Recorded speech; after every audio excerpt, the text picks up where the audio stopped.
Hey, what's going on? Shane Serrano here, and in this video I'm going to be showing you how to set up your Spark R+D splitboard bindings and how to mount the pucks and all the hardware that goes with the splitboard. If you're new here, don't forget to subscribe. Throughout the winter I'm going to be making videos about my splitboard missions and powder days and park days and all the fun stuff we do here in Aspen, so you're not going to want to miss that. Before you get going setting up your bindings, a couple tools you're going to need are a number 3 Phillips head screwdriver, measuring tape, and a piece of sandpaper. Before we start screwing screws and getting your angles and your stance dialed, the first really important thing to do when setting up the splitboard binding is making sure the pucks are all set. And what we're going to have to do with these is sand down each side and a little bit at the top of each puck. It's really important to spend a couple minutes sanding the pucks and getting them dialed, because that's going to make it a lot easier sliding the bindings on and off of the splitboard and just make it easier in the long term for you. Now that you got your pucks all sanded down and nice and smooth, we're going to take this rectangular piece that comes in your binding box and we're going to start setting up your angles and position out where the bindings are going to sit. And so there's two different sizes in this rectangular piece. The top end is going to be for the toe side, just sits right in there, and then the bottom is going to be for that heel puck, just like that. And on all the new Spark pucks, it's gonna say specifically which side is the toe side. It says toe side edge, so it's easy to get that straight. If you're setting up your splitboard with Spark's canted pucks, you're gonna wanna make sure you have the right side in the proper placement. And so the way the canted pucks work is that the high side is on the outer edge. So when you're placing them in this rectangular piece, just make sure that both high sides are on the outside of this. You don't want one high side on the outside and one high side on the inside, because that's just going to really mess you up. But if you have the regular flat Spark pucks, there's no need to worry, they're all the same. Just line them up in the proper place on this rectangular piece. Before we start screwing the pucks into place, it's good to just get an eye of where the pucks are going to sit on the board.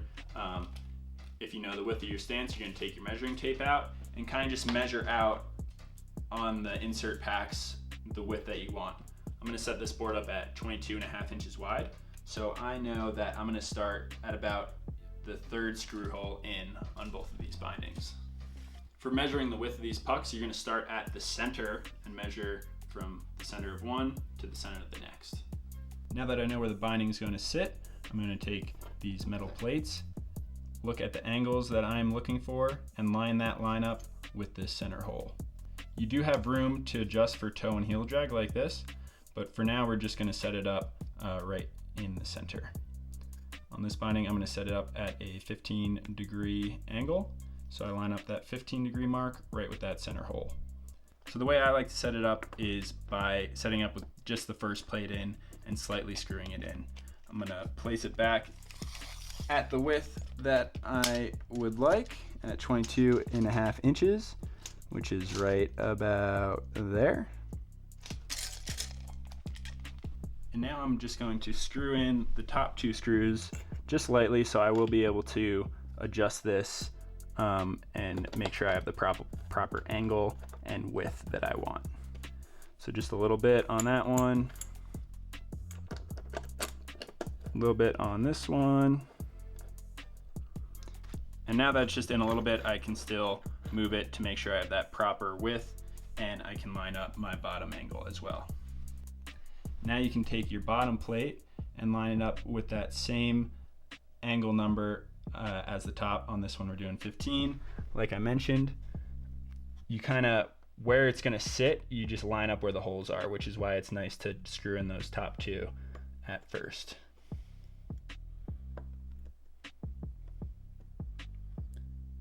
So there we go, that's right at about 15. Normally the bottom one doesn't line up exactly with the top one. That's why you kind of have to start with just one and then base the bottom one off of that. Now that's lined up, I'm gonna screw these in just very lightly. You never wanna go too tight.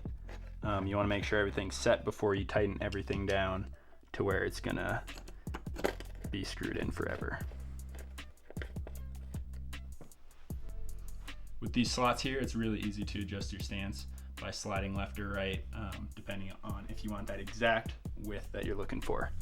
So checking it out, I'm just gonna one more time see if this is the right width, 22.5, just what I want.